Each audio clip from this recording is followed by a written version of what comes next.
Welcome to the Segmented Podcast, the show where we bring you 3 segments, each episode ranging from discussion to improv. How are you doing, Tendo? Serendipitous. Serendipitous. Define. I'm doing all right today, Noah. Serendipitous sounds like a word that, isn't, like, serene? Serendipitous means serene, or is that something different? Or is it like... Let me Google the word that I just said. Yeah. Occurring or discovered by chance in a happy or beneficial way. Oh, wow. you're 100% does not apply to what I just said. No, not at all. Not even close. But it sounded right. It sounded right. Like, that just came to me. Like, you asked me and I was like, I'm feeling serendipitous today. Is that the right word? Probably not. Probably. It's the thought that counts. It sounds like the right word, so it must be, right? Counts. Sure. Segmented podcast where we say words with confidence and hope you understand. Right.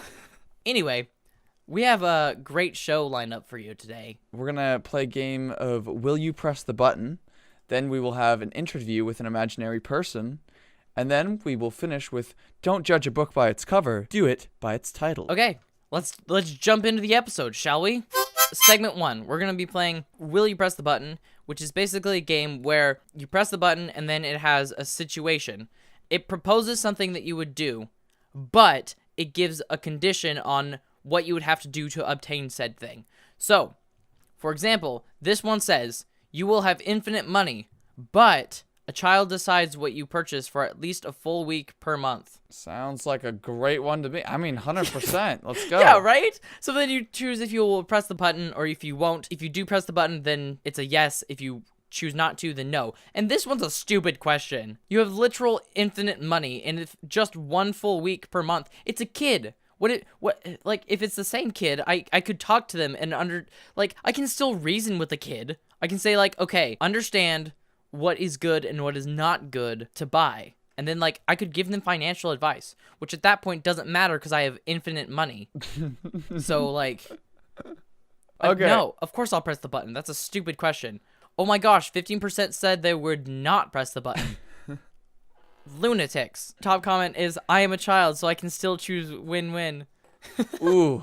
Would you have amazing superpowers, but you can't use them in front of people? That's a really hard question to answer, because what defines amazing? And that's the problem. Like, and the superpower is so general. Yeah. Like, it could be something that surpasses being able to be seen by anyone. Like, yeah. What if you're literally invisible? Like, are you using the powers in front of people? Yeah, that's a very, very good point. Wait, was the question you can't use it in front of people, or you can't do it and be seen by them? You can't use them in front of people. I see where you're going with this. Yeah. So, like, maybe your superpowers are allergic to other people or something. They just can't be around other people. They're self-conscious. Maybe you can eliminate half of world poverty with the snap of your fingers. I mean, it's not in front of anyone. Just go down into the basement, make sure nobody's around, and just go boom. And then, like, half the world just boom. They're all fed up. I mean, not fed up. They're fed up. They're like, oh, I'm so mad. I don't know why, but I'm just fed up. Oh. I'm really fed up because my recording's peaked. I think this is the 7th time. It's fine if you peak. It's really not bad. It's worse if you're too quiet. Just don't change it anymore, okay? Okay. That's when it becomes difficult for me because I can always turn it up. I'm not even gonna look at it. No, I'm not even gonna look at it. Tendo. Mm-hmm. You will marry Emma Watson, but she wouldn't be able to love you. No, I'm not gonna press the button. I know. Who would? Who said I wanted to get married to Emma Watson in the first place? Oh my gosh, what the heck? 31% said that they would, and 69% said they wouldn't. 31! That's almost a third of the people who took this. That's terrible. That's so bad. Yikes. That makes me sad for humanity. Yeesh. I mean, Emma Watson is cool, but, like, I don't actually know what she's like in real life. I just know that she plays Hermione Granger, and she was in that Beauty and the Beast movie. Yep, that's true. All of those things are true. You can have money without working, but you become deaf. I mean, okay, we can look at this 2 sides. Plenty of people have lived lives being deaf, and they're functioning human beings. So, I mean, if I really wanted the money, that's essentially saying that I have infinite money, essentially. Well, it doesn't say how much money. What I just worked like. That's the top comment is it doesn't say how much money. Yeah, so is it like minimum wage? I wouldn't want. That's what I'm guessing. Like you just get minimum wage perpetually as long as you're awake. To me, I absolutely would not press the button. It's like literally just like lose all purpose in life by pressing the button. Oh gosh, no, people. I was just about to say people. I didn't want to offend the deaf people, but the deaf people can't hear the podcast anyway. Oh no! Didn't just go there. Oh, okay. Hey, subtitles. Hey. We can pay people to make subtitles for our podcast, and but it's an audio platform. No. Oh, on YouTube. I was gonna say, yeah, it just becomes a book. Not even a book. What even is it then? Well, I know my favorite podcast called The Illusionist. What she does is she has transcripts for all of her episodes on her website. Okay, yeah. Yeah. So I mean, we could pay someone to make a transcript. Can we learn sign language and just have like hand cam and just do sign language of everything we're saying at all times? Let's do that. Dude, we'd be like pioneers in podcasting. I bet that's already a thing. One moment. No, I think everyone would think podcasts for deaf people. Oh, look at that. I don't actually know. Google didn't give me anything. There's actually a really good episode of 99% Invisible that I listened to actually today called Deaf Space. It's episode 50. I will leave that in the show notes. And it talks about architecture and design for hearing impaired people. And so there's like a bunch of things that we don't think about. So like in a school for completely deaf people, they had a bunch of architecture changes. Like the doorbell, when you ring it, lights flash so people know. Oh, yeah. That makes sense. And then like they took all the corners like around. By corners, I mean like where two hallways intersect and they change. Yes. They took out the corners and replaced them with curves. So it's rounded because you can't tell if somebody's coming around the corner. Right, you'll just smack right into them. Yeah, so, and they have automatic doors so people can continue to talk and stuff. Right, okay. So, yeah, that's a really cool episode. I would highly suggest it. I will leave that in the show notes. 100%, yeah. You can have an unlimited amount of soda, but you gain the weight of the amount of soda you drank. What? Why would anyone press the button? You would drink a single soda and you would like die. You would like you drop dead. Like your body would just it would just have a growth like instantly, just like perfectly like soda can shaped. If I drank a 12-ounce soda, would I gain the weight of 12 ounces? I don't even like soda that much. Hold on. Here's the thing though. When soda is pressurized with gas, I'm pretty sure carbonated soda would weigh more than a flat soda. Am I making that up? Is that stupid? No, you're probably right. Either way, why? Like you would. The idea of infinite soda is that you could have more than normal, but like drinking whatever is normal to you, like before it would become unhealthy, is like already. I mean, a decent. It just, the point where infinite soda would become beneficial, you would be dead. Yeah. Is what I'm saying. Yeah, that's I what agree I'm with saying. that statement. The top comment is, I'd give it to the African orphans, which I would disagree with. I don't think that they should have soda, because soda is bad for you. So, I will not press this button. 30% of people said they would press the button. You will be able to fix anything. Machines, emotions, things you have done wrong. But you yourself will take the emotional and physical pain from what has happened. This will not physically injure you, but you will feel the full sensation as though it had happened to you. What? Oh. No. Yes? Ooh. So, okay, here's the question. So it's like you get in a car crash, your car's like total, and you're like, oh man, I want my car to be fixed. And then you like snap your fingers, and then all of a sudden, like you get depressed. Like what? Yeah. Because it's like, or like, do you get some sort of internal pain or something, like physical pain? It says it will not physically injure you, but you can still get physically hurt. Won't injure you, physical pain. Okay, yeah, you just get like the worst pain ever. Yeah, I would fix the U.S. Debt with the snap of my fingers, and I would feel the worst pain a human has ever imagined for like a year or something like that. Okay, let me just point out all of these buttons. Okay, speak for me here. Like 50% of these are like, you will solve everything poverty will be gone. The universe will be peaceful. But you have to die. Yeah, right? Like, there's so many of those. It's There's like, so many. Because sure. they're so easy to think of. Yeah. It's of like, course I'll die, whatever, if everyone's happy. I mean, if that's actually how it works. it's like the trolley problem. Like, kill 5 to save 1, or vice versa. Except it's yourself. So it's just Yeah, like, it's yourself. then So I'm it's not being a hurting martyr. anyone. I'm not a bad guy. I'm the good guy either way, you know, kind of thing. Yeah, I would definitely die in order to let everyone else live. I think if you wouldn't be willing to do that, that's a not great sign. That's a massively selfish thing. Like, even the Yes. most selfish people I know wouldn't be like, oh, of course I wouldn't bring the entire universe into peace and harmony because I want to stay alive. Yeah.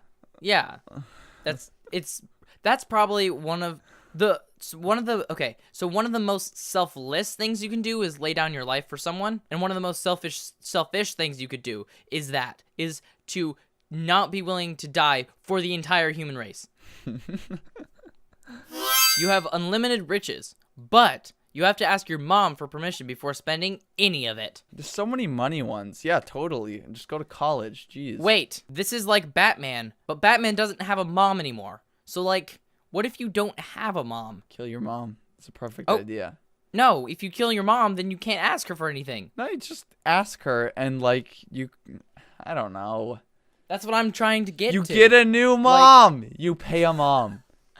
You buy a new You have mom. unlimited riches, so you adopt a mom. You And then Or you just pay. Maybe your own mom would do it for enough money. I hope not, but maybe. because they'd have to accept it because you couldn't pay them unless they said it was okay. You're right. So you get your current mom to say yes to pay the new mom like a bunch of money. Kill current mom. New mom comes in. Lets you say Says yes to anything because you've everything. already paid Oh, them. perfect. Right. The top comment for this one is, doesn't say she has to tell you it's okay. You just have to ask her. Even if she says no, you still ask. You can drive any car you want as fast as you want anywhere you go. Uh-huh. But you have to take turns every 13 minutes with a person you don't like. Wait. You mean like your whole soul would go into their body or something? That's what I'm thinking. Like, all of a sudden, you're just, like, sucked into the ether, and then, like, their then- body is, like, where your body was, and then they get to drive It's for like a 13 Freaky minutes. Friday situation, but like every 13 minutes it switches. Right.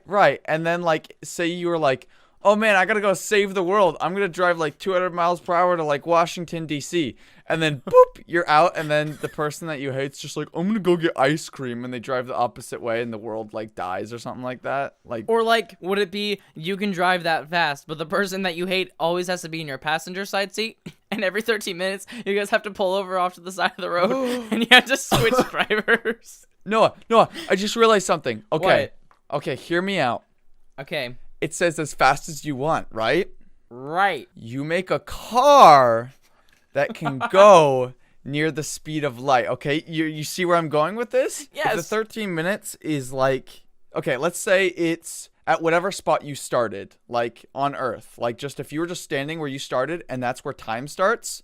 According to the theory of special relativity, you could drive for years before that 13 minutes is up. Okay, Ooh. take the other side. Say it's 13 minutes just inside the car, right? Uh-huh. Your 13 minutes outside would be like way longer. So you could travel like way farther of a distance. It would be insane. So as long as you have a vehicle that can travel like close to like 60% of the speed of light, and it's still like a car, heavy quotes. Yep. The 13 minutes is no longer a problem because relativity. Solved. Yeah.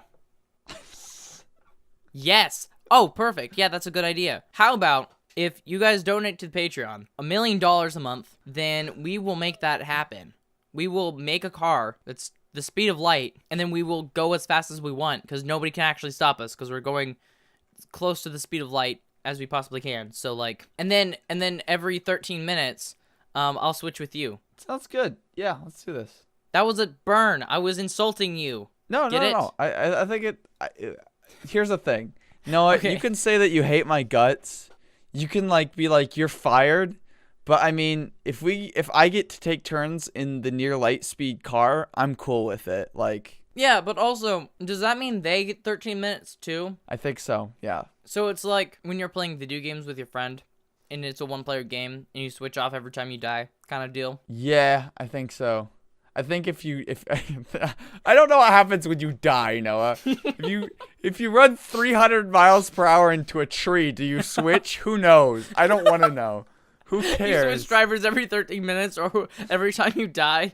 Holy cow! No, you like. Hold on. If you die in the game, you die in real life.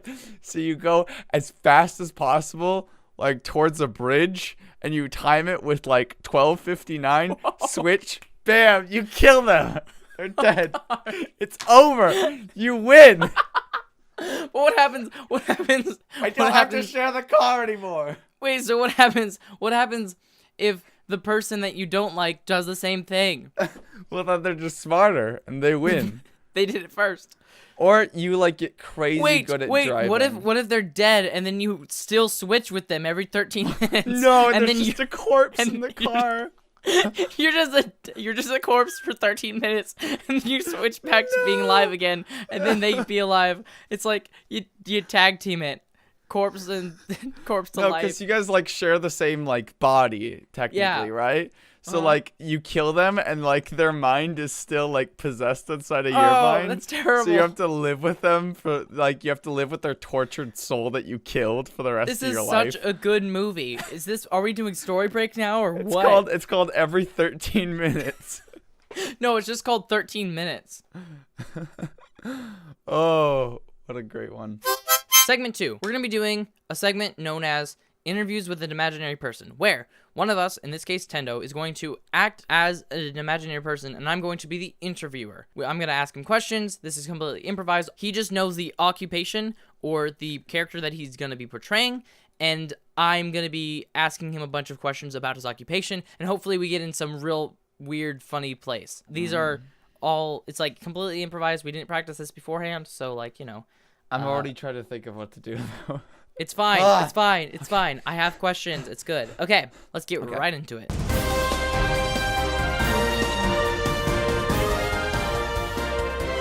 I am here with Jorge Yum Yum, professional goat racer. So, that's me. tell us a little bit about yourself. Yeah, a little about myself. My name's Jorge. I've been in the goat racing business since I was a young un. I had baby goats. I raced those. And was a teenager. I had teenager goats, and I raced those. And I'm a adult now, and I race adult goats, and they go really fast. And I usually win because I'm the best, and I feed them the best feed. Is how you do it. Is you got to feed your goats well. Definitely. Where primarily do you race? Well, we normally race them in abandoned water parks, actually, because you know the slides that go. Yeah, they got the water, and you go down them. They're the You know what I'm talking about? The ones that like are swirly. Okay. Yeah. And what you do is we go to the top, and we let our goats off, and they race, and they go down the slides. Now the problem is sometimes there's too many goats in one slide, so sometimes they fall down, and we have mattresses at the bottom to make sure that the goats don't die. Of course, there's accidents sometimes, like old Missy, but that's all right. That's just a part of goat racing. I'm usually pretty good because my goats they slide really well. They got oily backsides. Do you oil their backs, or are they just naturally oily? No, it's all in the feed. It's all in the feed that I feed them. I feed them the best feed. It's oily feed made of 100% oats and oil. Jameson's goat feed. I'm not sponsored, but I do recommend the oats and oily Jameson goat feed. You can find it at your nearest Tractor Supply. So yeah, that's how I get my goats to go nice and fast. That's absolutely wonderful. So, as someone who's been doing this ever since you were a young lad. Young on. Yep. Where do you expect this to go, and are you going to pass it down to children? The idea is we're gonna have goat races in space. I've talked to the Musk man. You know him. I think his name's Elon Musk. He's gonna take the goat racing up into space. Up in Mars, we're going to have goat racing colonies, and the goats are going to have little helmets, and we're going to send them down. We're going to make little water parks on Mars, and then we're going to make them run down. We're going to abandon them, and then we're gonna goat race there up in Mars. We're going to call it the great goat race is what me and Ian, we agreed on this last weekend. So you have friends in high spaces, I see. Yep. Yeah, you could say that. It's all in the goat racing. You can go far with goat racing if you really try. You've been doing this for a long time, of course, and you've been Right, around. yep. But do you have any beef with some other racers? Like one arch nemesis? Yep. There was a guy. His name was Garrett. He was from down in Oklahoma. Wait, actually, Garrett Hoffman? Yes, Garrett Hoffman. Oh my gosh! Oh yeah. I don't know if you know him. He lives down there. He's a really good goat racer. The problem is he feeds his goats too much oil. There's too much oil in the goats. It's illegal, actually, if you feed them too much oil. He just feeds his goats nothing but oil. And so when he took them down the slides, he beat me every time. And I was like, that's amazing. There's no way you can possibly do that. So I confronted him, and I was like, I think you're using too much oil. I think it's illegal. I want you to have your goats tested. And he got all defensive, and he was like, oh, no, I'm not using too much oil. I only use Jameson's goat feed. And I was like, I use Jameson's goat feed. There's no way you're using it because my feed is not too oil, and I've had mine tested right before the competition. But, of course, he wouldn't let up until I called the authorities, and, of course, they tested him, and his goats, they were all drugged up with all the oil. You know how it is. So I do have quite a beef with him. He will be back probably in the tournament next year, but Garrett, I can't stand him. I can't stand him, man. He's a cheater. He's a lying cheater. I heard that one of his goats actually died during the tournaments. Were you competing in that tournament, or? No, I wasn't there, but I did hear about it. I did hear about his goat. His goat died, actually, not because of the oil, but they forgot to put the mattress down, and they just kind of went splat. It was unfortunate. It was a 12-foot pool there. It was little baby goats. It was a real tragedy in the goat racing business. The goat's leg snapped and then fell off. And Yep. Yeah. That's what happened. It was real tragedy. Yep, it just slipped right off the slide, I heard. That's why it's a real balancing act, trying to get the right amount of oil but not too much in the Yep. And it seems as though, based on what I've seen of yours, Jorge, you've pretty expertly done that. You've done that really well because you've been doing this since you were a youngin', and it's all about balance. You gotta weigh the goats. You gotta figure out their oil to water content. You gotta measure them. You gotta send them into the vet. You gotta figure it out. You gotta figure out what their exact percentages are of everything. You gotta figure out what elements they're made up of, and then you gotta figure out the exact dose of oil. You just gotta give each of them. It's a real science. I tell you. Are you going to be in Baltimore this year at the annual Baltimore Goat Racing Championships? Oh, you absolutely bet. And you know what? I got a champion this year. His name's Lar.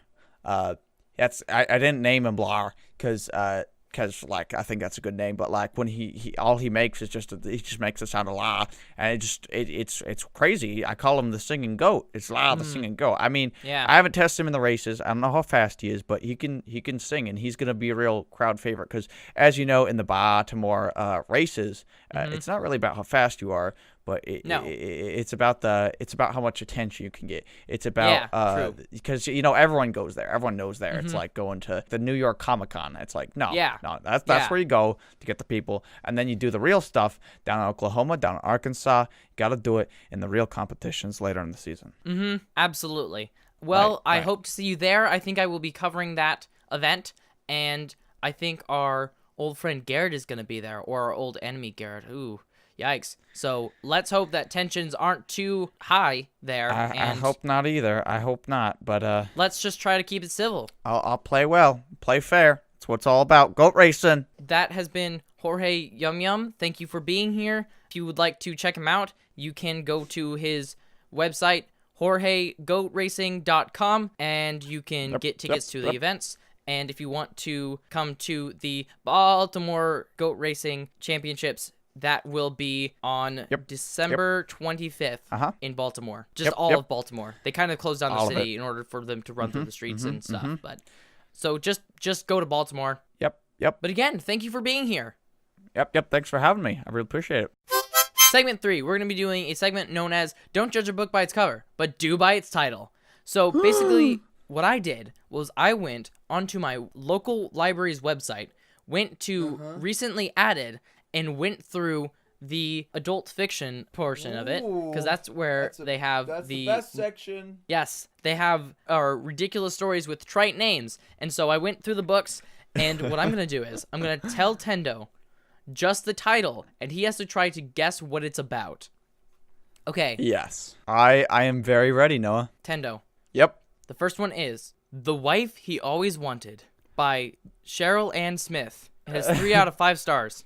The Wife He Always Wanted. Okay, so I have a feeling it's not the wife he always wanted. Mm-hmm. It's like really lame, and there's like a guy who's like, he always wanted a wife, but he didn't, and then he gets a wife, and then he realizes that having a wife isn't that great, and then he gets bored, and then they divorce, and then they gotta deal with the kids, and it's just a whole thing. I have no idea. This sounds way too boring. I don't even care. Oh, What no. is it? It's okay. So,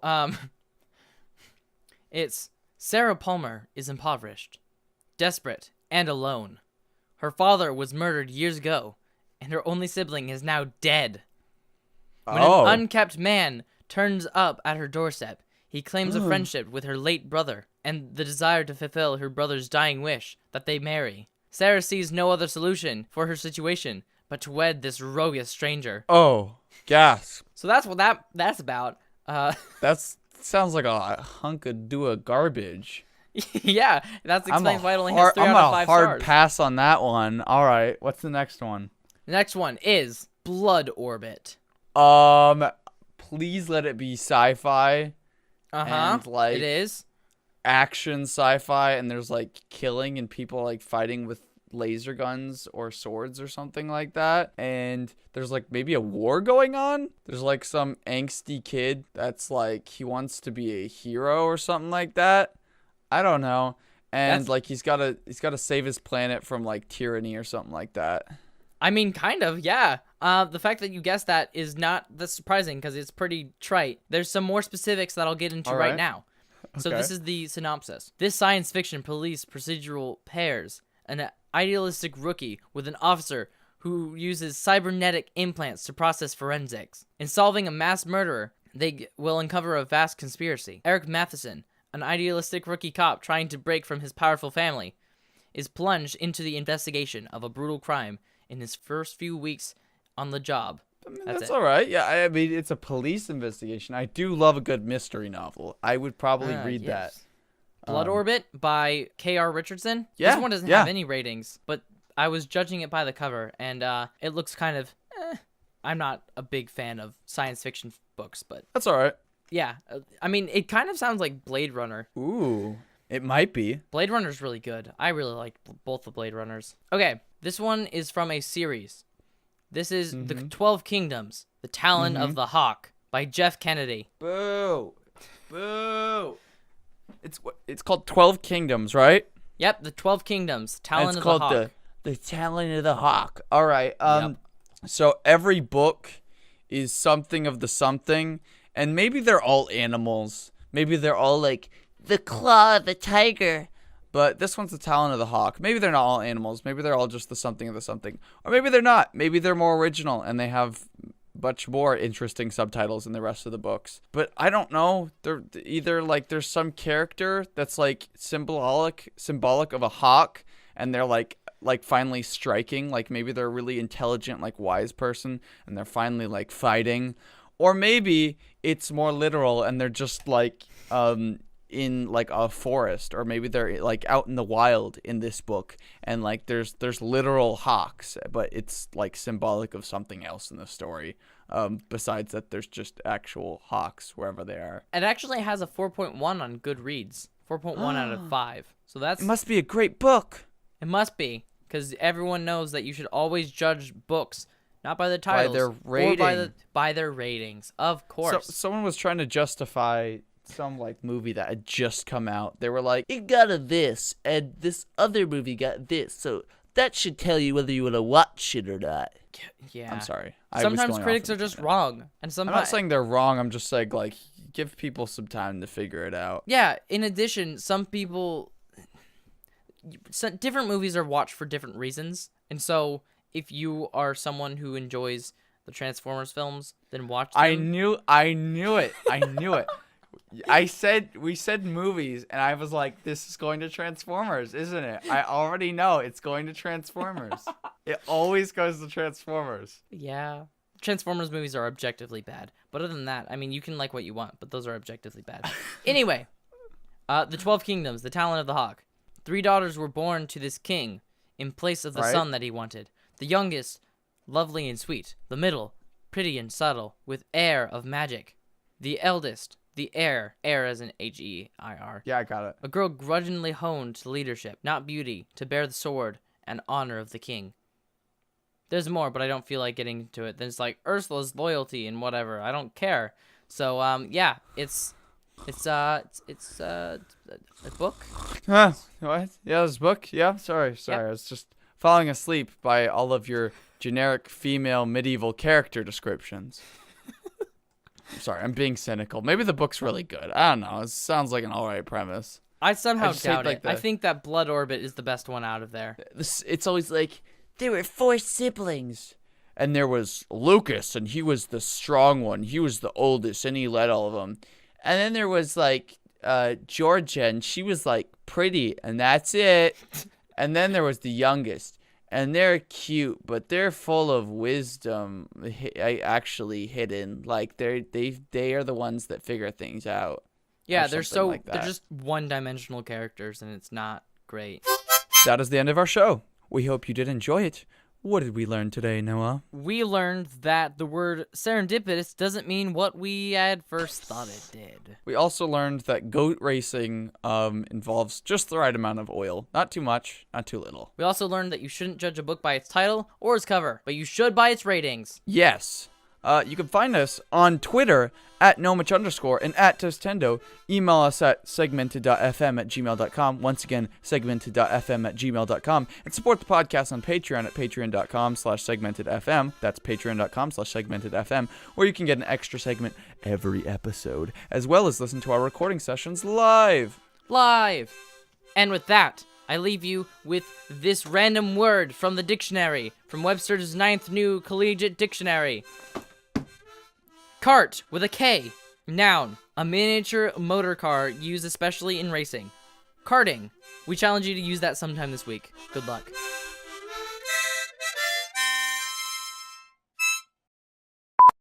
I'm glad that I actually went to a word that I knew. That was coincidental. I'm definitely going to use it. I'm going to talk about Mario Kart all the time. Yeah, I thought it was just the same sort of cart with a C. I was wrong. I guess a cart with a K was adopted and created in 1959 and is just a miniature motor car.